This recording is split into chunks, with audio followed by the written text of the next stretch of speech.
Sarah didn't have time to explain anything before the wolf lunged. 1 second she was pinned against the side of the station entrance, a handcuff dangling from one wrist, and the next a massive K9 slammed its body between her and the officers, teeth bared, growls shaking the pavement. "Back up," one cop shouted, but the dog didn't even flinch.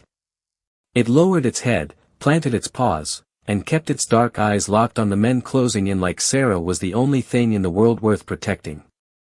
A crowd had already formed behind the yellow tape. Phones were up. Voices were rising. One wrong move, and this could turn into a nightmare nobody could take back. Sarah kept her breathing steady, even with her shoulder pressed hard into the cruiser door. She looked down once, not at the cuffs, but at the dog's harness. Her fingers moved slowly, deliberately, and touched the worn strap near the metal ring. The dog's ears twitched. It recognized the motion before anyone else did. Then Sarah whispered, barely loud enough to hear, "Easy, Ghost. Hold." The animal went still. Not calm, controlled. That was worse for the officers, because now there was no doubt the dog knew her. One of the younger deputies frowned and took a half-step forward, then stopped when Ghost let out a low warning sound that made the entire front line freeze. Sarah didn't argue. She didn't plead. She simply shifted her wrist, showed the small scar on the inside where the cuff had rubbed raw, and then slid 2 fingers under the edge of Ghost's collar. There, half hidden beneath the fur and tactical webbing, was a faded unit tag. The nearest deputy saw it and blinked, confused, but before he could speak, Ghost pressed closer to Sarah, shoulder to shin, like he had been trained to shield her from shrapnel instead of strangers. That movement changed everything. The lead officer's posture tightened. He had been ready to push in, but now he lifted a hand and stalled his team. "Nobody touched the dog," he muttered, more to himself than anyone else. Sarah glanced past him and saw the real problem. The suspect they were trying to detain had stepped out of the patrol car and started shouting, trying to turn the crowd against her. He wanted her looked at as a threat. Ghost read that danger before the officers did. His body angled, blocking Sarah's line of sight, then he tracked the man's every step with a precision that made the hair on the back of the detective's neck rise. Sarah took one breath, then another, and crouched just enough to bring her face level with Ghost's. Her hand moved to the old scar on his chest, one clean stroke, the same motion used to settle a working dog after a breach. Ghost responded instantly, sitting hard, eyes never leaving her. The crowd went quiet. Not because they understood why. Because they could see, unmistakably, that this animal had chosen her over everyone else in the parking lot. Then Lieutenant Colonel Bennett pushed through the ring of officers. He stopped dead the moment he saw Ghost seated at Sarah's knee. The color drained from his face. His eyes locked on the harness tag, then on Sarah, then back to the dog. "Stand down," he said, but this time the order was for his own people. Nobody moved. Sarah rose slowly, still cuffed, and Bennett's jaw tightened as if he had just recognized a ghost he never expected to see again. Ghost's ears stayed forward, waiting for Sarah's next command, and that simple fact changed the entire tone of the scene. The officers who had been seconds away from forcing her to the ground now backed off by a full step.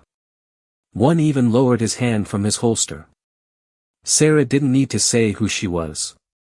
Ghost had already answered that question in front of everyone. Bennett looked at the cuffs, then at the dog, and said her name like it carried weight he didn't want the crowd to hear. "Sarah, what happened to you?" Sarah didn't answer right away. She just rested her cuffed hands against Ghost's head, and the dog leaned in like he was the only steady thing left in the world. Then Bennett nodded once to the deputy nearest him. "Take those off. Now." The click of the cuffs hitting the pavement was small, but it sounded final.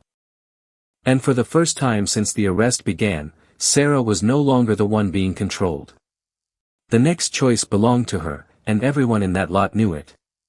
What would you do if the one person who could vouch for you was standing right there? Bennett didn't waste time after the cuffs hit the pavement.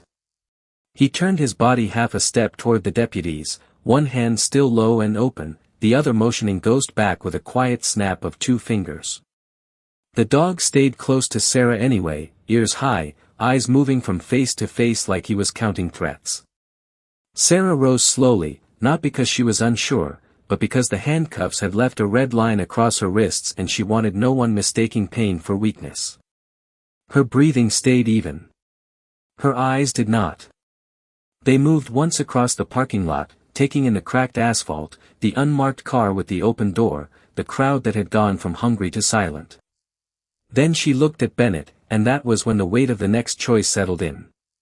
The deputy nearest the cruiser shifted his stance and asked, "Are we supposed to just let her walk?" Bennett answered without looking away from Sarah. "You're supposed to wait." It was a small sentence, but it changed the air. Sarah's fingers flexed once, then curled around the front of her jacket where the zipper had been pulled half open during the arrest. Under the collar, just for a second, a faded line of stitching showed before she tucked it back into place. Not a badge. Not a confession. Just a habit from a life built on keeping things hidden. Ghost noticed first. He stepped in front of her left side, not aggressive, just protective, forcing everyone else to give her a little more room. Sarah's gaze followed his movement and landed on the cruiser door still hanging open. Inside, the radio hissed with a dispatcher's voice asking for an update that nobody wanted to give. Bennett heard it too. He held up one finger, then finally said, "Not here. Not like this." The crowd didn't know whether he meant the questions, the location, or the past coming apart in public. Sarah did. She reached down and touched Ghost's shoulder once, a small signal, and the dog sat immediately. That tiny act did more than the shouted commands had done all afternoon. A woman near the back of the lot, one of the witnesses who had been filming with her phone, slowly lowered it. No one asked her to.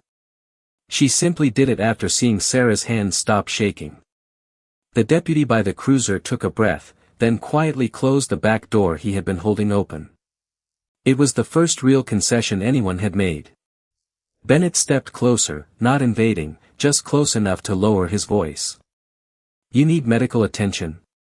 Sarah gave one short shake of her head, then glanced at the red marks on her wrists and the dirt on the pavement where she had been forced down. No complaint. No speech. Just a look that said she could keep standing longer than they could keep staring. That answer came with a cost. Bennett saw it. So did Ghost. The dog rose again and pressed against her leg, and Sarah's mouth tightened for half a second before softening. She hated needing anyone to see that much. Worse, she could tell Bennett understood. He wasn't looking at the cuffs anymore. He was looking at the damage the arrest had already done, the kind that didn't show up on paper. The dispatcher came over the radio again, louder this time, asking if the suspect was secured. Bennett reached up and shut the unit off with one firm press. "She's not going anywhere," he said, then looked at Sarah as if the promise now belonged to both of them. The words should have brought relief. Instead, they narrowed the space around her. If she stayed, the questions would follow. If she walked, the truth might stay buried one more day. Sarah glanced once toward the road, where another patrol unit had started to slow at the entrance, then back to Ghost. She knew that moment. It was the kind that split a life into before and after. Bennett read the same thing on her face. "Sarah," he said softly, "tell me what you want me to do." For the first time, the room around her felt smaller than the choice in front of her. And when she looked down at Ghost, then at the deputies, then at the dark open cruiser door waiting for an answer, everyone in that lot could see it. Whatever she decided next would cost her something she could not get back. The first deputy moved in before Sarah could answer, palm out, voice hard. "You need to step back. Let the rescue team handle this." The words landed like a lock clicking shut. Ghost gave a low, restless sound at her side, and Sarah's jaw tightened. If she stepped back now, the promise she'd made would turn into a report, and Ghost would become another name in a file. She looked at the dark line of the creek, at the slick mud under the cruiser tires, then at Bennett. He wasn't arguing with the deputy yet. He was watching her face, waiting to see whether she would fold. Sarah made the decision in one breath. "Move the deputy car," she said quietly. "If that bank gives way, you lose access to the west side. I need a straight line to the road, not a debate." The deputy blinked, thrown off by the certainty in her voice. Bennett nodded once, immediate and sharp. "Do it." That was the first crack in the room. Sarah crouched beside Ghost, not to comfort him, but to read him. His ears kept angling toward the creek before the human eye could catch the movement, and his nose worked in short, controlled bursts. She followed his focus and saw it, not the water, not the mud, but the faint line of disturbed brush where the current had dragged something shallow and heavy against the embankment. One quick glance was enough. "There," she said, pointing without raising her voice. "That's the track line. Whoever went in didn't come straight down. They slid from the service path." Bennett's posture changed at once. So did the deputy's. He stopped waiting for proof and started moving his hands, calling 2 men to the fence line. Sarah didn't waste the opening. She asked for a rope, a flashlight, and the long-handled pole from the trunk. Her fingers were steady, but her breathing had changed, shorter now, measured, as if she had already stepped into another room in her mind. She tested the rope once, then tied it with a knot so fast the deputy stared at her hands. Not showy. Exact. The kind of knot people only learn when they have had to trust it in the dark. Together, they worked the pole through the mud, not blindly, but by reading the angle Ghost kept holding his head. In seconds they found the missing man's boot caught under a root shelf, his body pinned just enough to trap him, not enough to drown him yet. The rescue team hadn't gotten there. Sarah had. Bennett swore under his breath and went in with the deputy, following her directions word for word, because now there was no other choice. They dragged the man free on the second pull. He coughed hard, alive, pale as paper.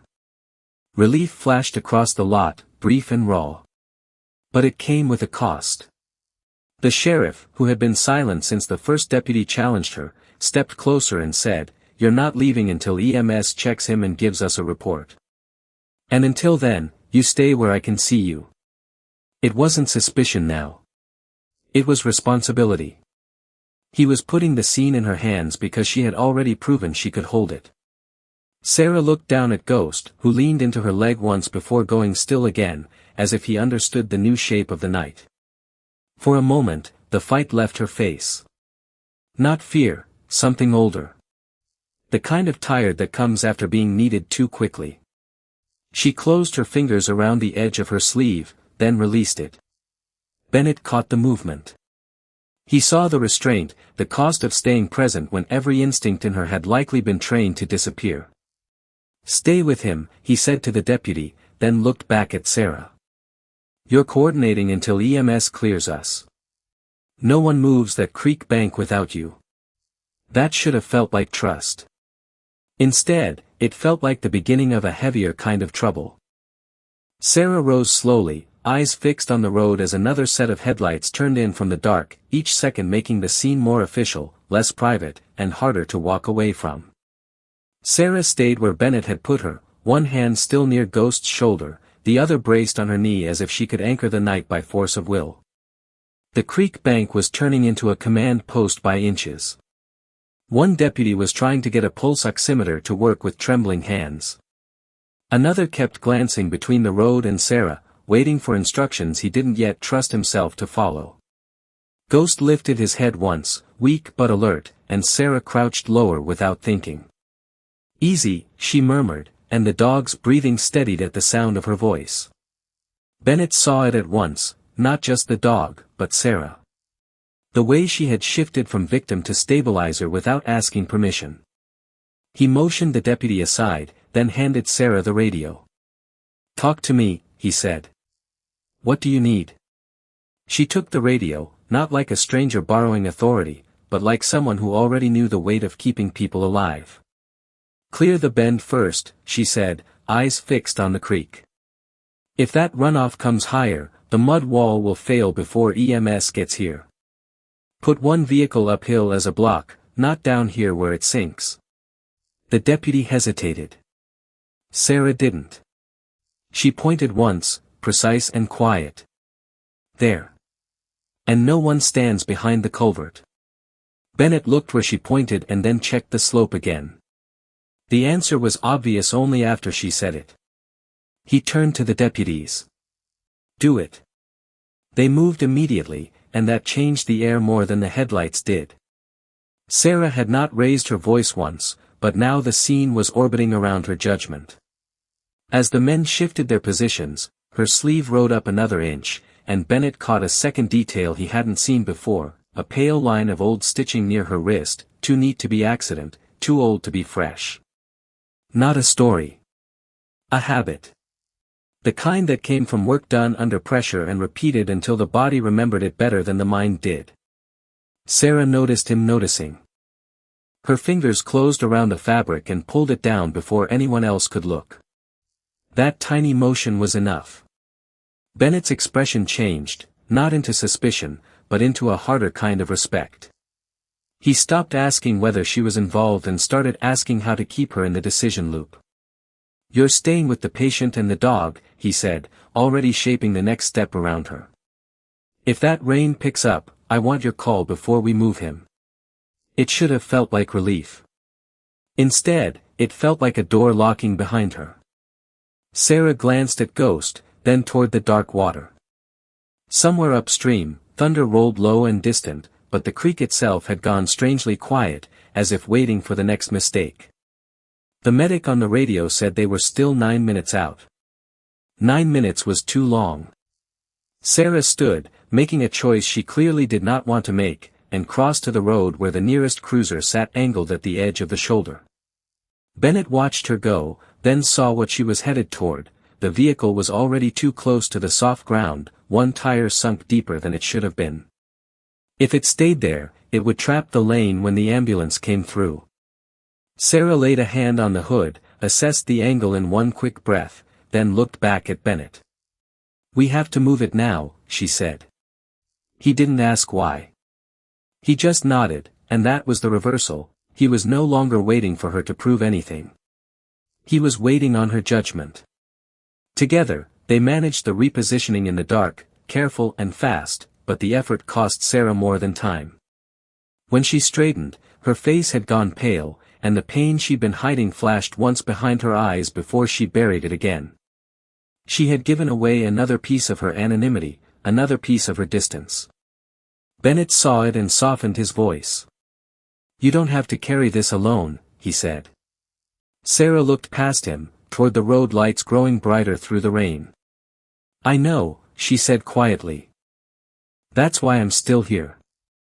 The ambulance lights finally appeared at the bend, but now the deputies were waiting for her hand signal before they moved, and Sarah understood the cost of what she had just chosen. From this point on, if anything went wrong, they would all be looking to her first. She lifted her hand once, pointing them into place, and the creek bank, so close to becoming chaos again, went still under her command. The ambulance lights crested the bend and painted the creek bank in red and white, but Sarah didn't move toward them. She stayed where she was, one hand still raised, eyes locked on the slick slope where the stretcher team was trying to find their footing in the mud. Bennett started to step in beside her, then stopped when she gave the smallest shake of her head. 2 on the left line, she said, voice low and even. 1 on the right. Keep the stretcher level until you hit the gravel. Don't fight the bank. The deputies listened without thinking. They had been waiting for orders from the badge on Bennett's belt all night, but now they were watching Sarah's hand instead. It happened in a few quiet seconds. The stretcher came up steadier, the injured man inside it stopped jolting, and one of the younger deputies exhaled like he'd been holding his breath for an hour. Sarah saw it and turned immediately back to the creek, because the job was not done. A second victim was still out there, pinned near the fallen debris where the current had chewed the mud into a trap. Bennett heard the shout from the far bank and looked at her. Can we reach him? He asked. Sarah crouched, pressed 2 fingers into the soaked earth, and followed the angle of the bank with her eyes. Not from there, she said. If you send men straight in, they'll lose the footing. That was the major twist, though nobody named it yet. The scene had changed, and with it Sarah's place in it. She was no longer just the woman who happened to be there. She was the only one everyone trusted not to guess. She took the flashlight from Bennett, swung it low across the water, and used the beam like a measuring line, finding the safe route by reflections, broken reeds, and the shape of the driftwood. When she pointed, the deputies moved exactly where she told them to. No shouting. No wasted motion. The second man came out coughing and shaking, but alive. One deputy stared at Sarah's hands after she'd guided the last step, as if he'd just watched those hands save the whole bank. You work scenes like this before? He asked before he could stop himself. Sarah didn't answer right away. She tore a strip from the emergency blanket, wrapped it around the man's shoulders, and only then looked up. Enough to know what gets people killed, she said. That was enough for him. Not the full story. Just enough to make the silence different. He shifted his stance, squared his shoulders, and started taking her direction without asking Bennett first. It was a small thing, but it changed the whole night. The sheriff, who had arrived loud and certain, said nothing for the first time since the flood call came in. He watched Sarah organize the line, watched the deputies wait for her signal, watched Bennett step back because he understood what she understood now: if Sarah left, this scene would fall apart. That was the bigger consequence. Her help had not bought her distance, it had assigned her ownership. Then came the harder choice. The hospital called through Bennett's radio and said they had room for one more patient transport, but the road out was already narrowing under the rising water. Sarah could leave with the first ambulance, vanish back into the dark, and let the county figure out the rest. Or she could stay and keep the bank stable while the final sweep was made, which meant no sleep, no clean exit, and no way to pretend she was just passing through. She looked at the ambulance lights, then at the second stretcher being brought up by hand. For one brief moment her face tightened, not from fear, but from the cost of staying visible. Then she took the spare radio from Bennett and clipped it to her belt. "I'm staying," she said. The words were quiet. The effect was not. Bennett didn't argue. He only nodded once and handed her the incident map, giving her the center of the operation without ceremony. And that was the big wow, not because Sarah did something loud, but because every person on that creek bank moved as if her judgment had become the safest thing in the dark. She wasn't being admired. She was being relied on. Sarah saw the shift settle into the men's posture and felt the weight of it land across her shoulders like wet armor. The rain had not eased. The work had not ended. But now there was no clean way for her to step back, and when the next cry came from upstream, every head turned to her before anyone else moved. Sarah moved first. Bennett's radio was already on her belt, and when the next cry cracked through the rain from upstream, she didn't wait for anyone to tell her where to look. She grabbed the incident map, crouched low beside the slick stones, and traced the creek line with one finger while the men behind her held their lanterns higher. The water had swallowed the usual landmarks. The bank had shifted. One wrong call now meant wasting time they didn't have. She lifted her head, listened, and pointed without hesitation to the darker cut in the trees where the sound was bouncing back. "That's the side channel," she said. "If we move people straight up the bank, we'll lose them in the mud. Bring them along the route line." Bennett glanced at the slope, then at her, then gave a short nod that said he was done arguing with the rain. Two men broke off immediately, and the others followed Sarah's hand as if it had been there all night. The first group they found was small but close to the edge, an older man pinned between a fallen limb and the churn of black water. Sarah dropped to her knees, checked the pressure of the branch, and shifted her weight before anyone else touched it. Not a dramatic move. Just the right one. The limb lifted cleanly enough for them to pull the man free without dragging him deeper. He coughed once, then stared at her with wet, stunned eyes while the others crowded in. One of the volunteers started to speak over her, asking where to place the stretcher, but stopped when Sarah was already guiding the man's breathing with a steady hand and a quiet count under her breath. She wasn't commanding the scene. She was absorbing it, taking the panic into herself and making it smaller. That was when one of the younger responders noticed how she kept her body angled away from the flashlight beams, always giving the others the clear line of sight, never her own face. It wasn't shyness. It was habit. Something in that habit made him step back and let her work. Sarah felt the shift, felt the room around the creek bank rearrange itself around her choices, and with it came the memory she never invited, another dark night, another wet ground, another person refusing to stay still long enough to be saved. The old ache hit fast and quiet, not enough to break her focus, just enough to harden her jaw. She tightened the strap on the rescue sling and said, "No one gets carried alone from here. Pair up." It was a simple order, but now it meant something bigger. If she stayed in front, she stayed seen. If she stayed seen, she stayed responsible. One of the men hesitated and asked if she wanted him to take over the next stretch. Sarah looked toward the upstream bend where another call had started, then at the older man shivering under the blanket, then at Bennett waiting for her answer. She could hand off the map and disappear back into the rain, keep her distance, keep the night from knowing her. Or she could stay in the center and make every decision count for everyone behind her. She chose the second. "No," she said, and passed the map back only long enough to turn it around and mark the next safe route with her fingertip. "We keep moving." Quietly. Bennett didn't question her.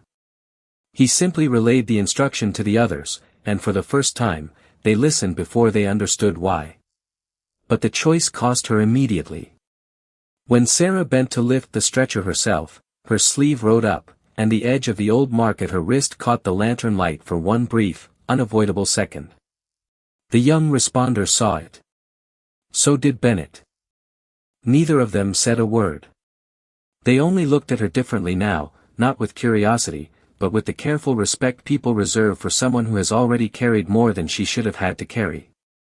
Sarah noticed, too, and the realization sat heavy in her chest, the work was no longer anonymous. She had become part of the thing she was trying to save. And as another shout came from deeper in the trees, Bennett folded the map and held the beam steady for her without being asked, leaving Sarah standing at the front of the next decision, exposed to the rain, the light, and whatever had to come next. Sarah moved before anyone could ask her to. She dropped to one knee beside the fallen man, pressed two fingers to his neck, and when she felt the weak, stubborn pulse under her fingertips, her face changed by a fraction. Not relief exactly. Focus. The kind that leaves no room for fear. Rain slipped off the brim of her hair and onto the man's collar as she slid the lantern closer with one hand and opened the airway with the other, all in one clean motion. Bennett stood just behind her with the map still folded in his fist, but now he was watching her hands instead of the trail. The young responder knelt on the other side, shaky and wide-eyed, waiting for orders Sarah never bothered to give out loud. She simply pointed once, and he understood. He held the patient's legs elevated while she worked. No wasted words. No panic.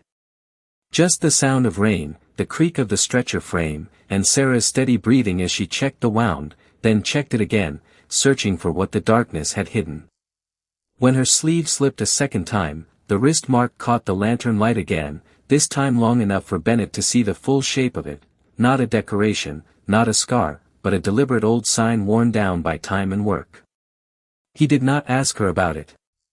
He only reached for the supply bag and placed it where her free hand could find it without breaking rhythm.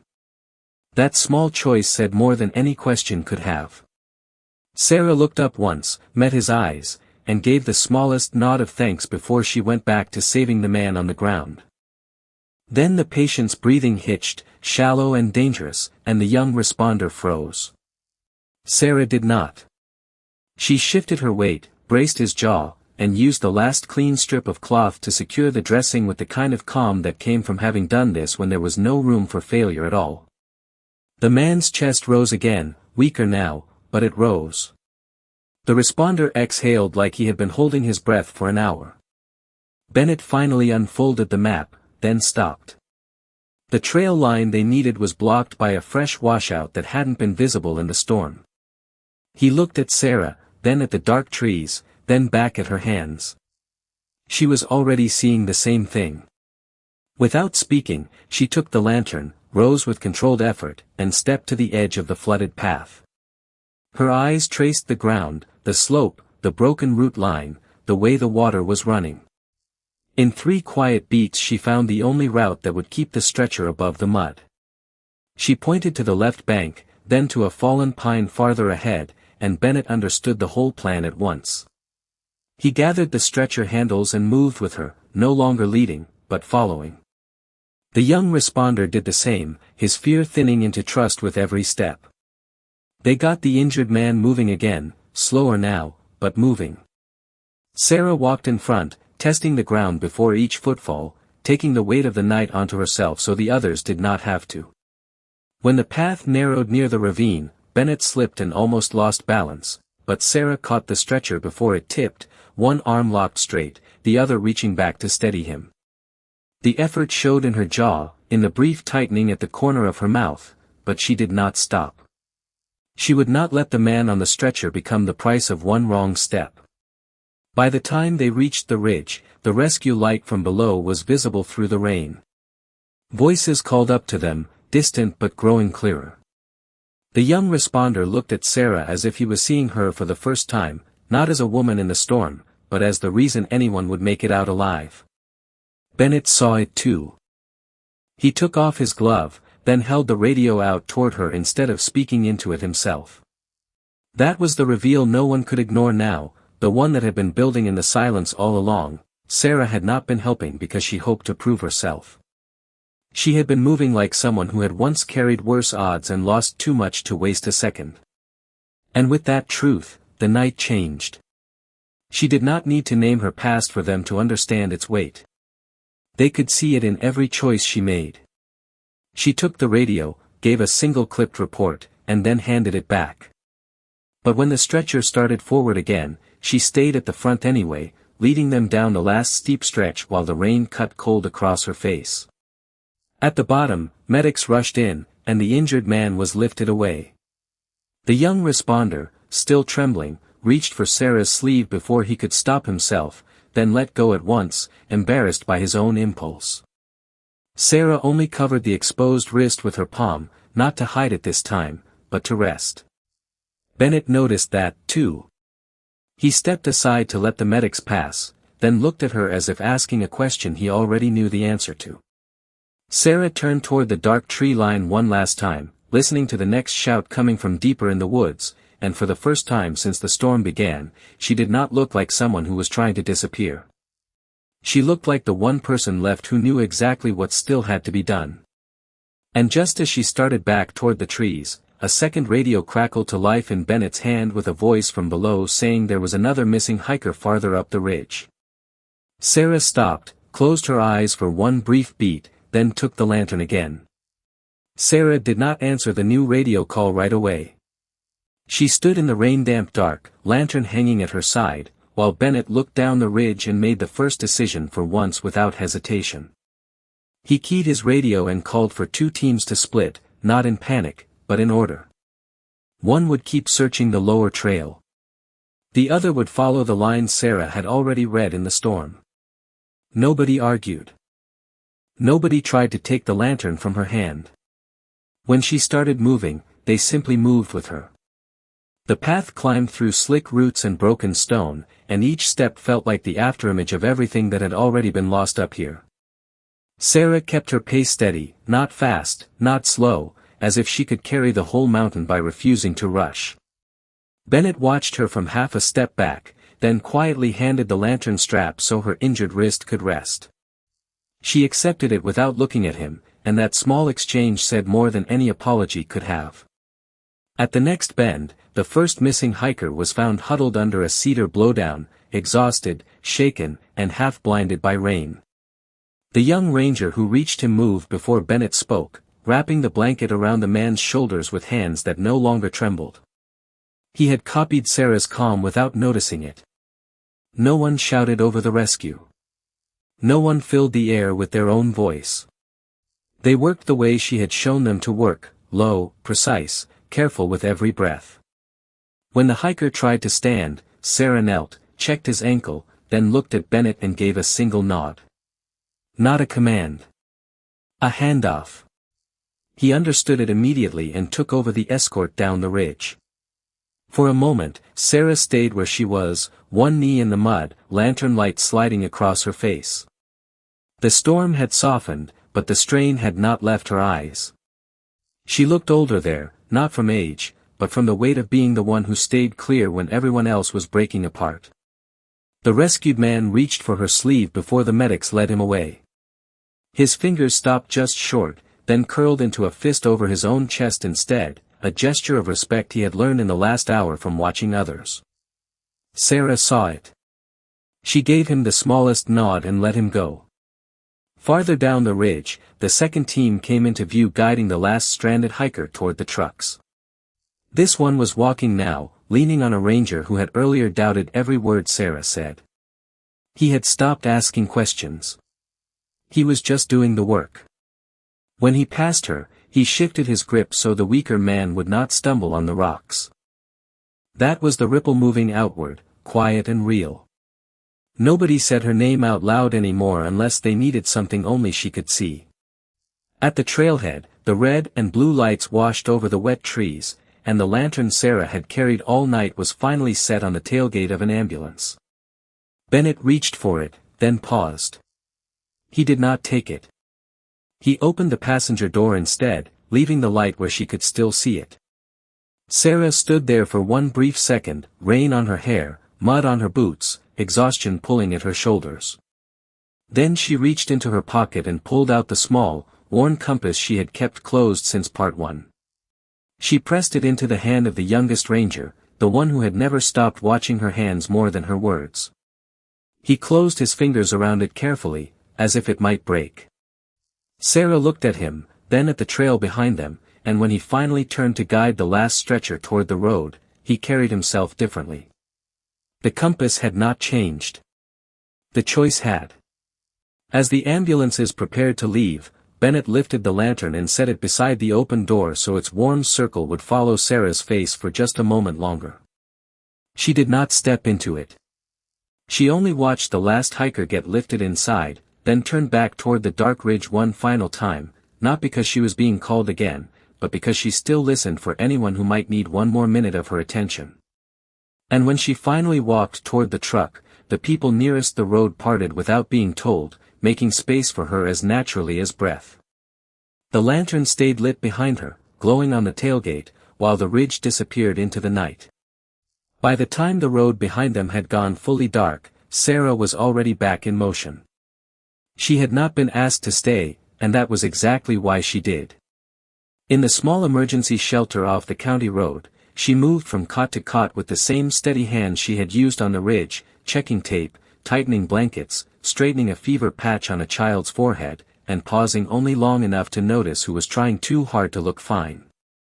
Bennett stood near the doorway for a moment, watching her pass a cup of water to an exhausted volunteer before any of the younger medics could reach it. No one announced what she had done up there anymore. They did not need to. They simply made room for her work, the way people make room for a door that opens inward. Near the cots, one of the hikers she had helped earlier sat on the edge of a folding chair and, without being told, slid his own water bottle toward a man whose hands were still shaking. A few feet away, the woman who had once refused to let anyone carry her pack now folded a stack of thermal blankets with careful corners, as if precision itself had become contagious. Sarah noticed, said nothing, and kept moving. The lantern from the ridge had been brought inside and set on a crate by the wall. Its light was smaller here, softer, but it still marked the room in a warm circle.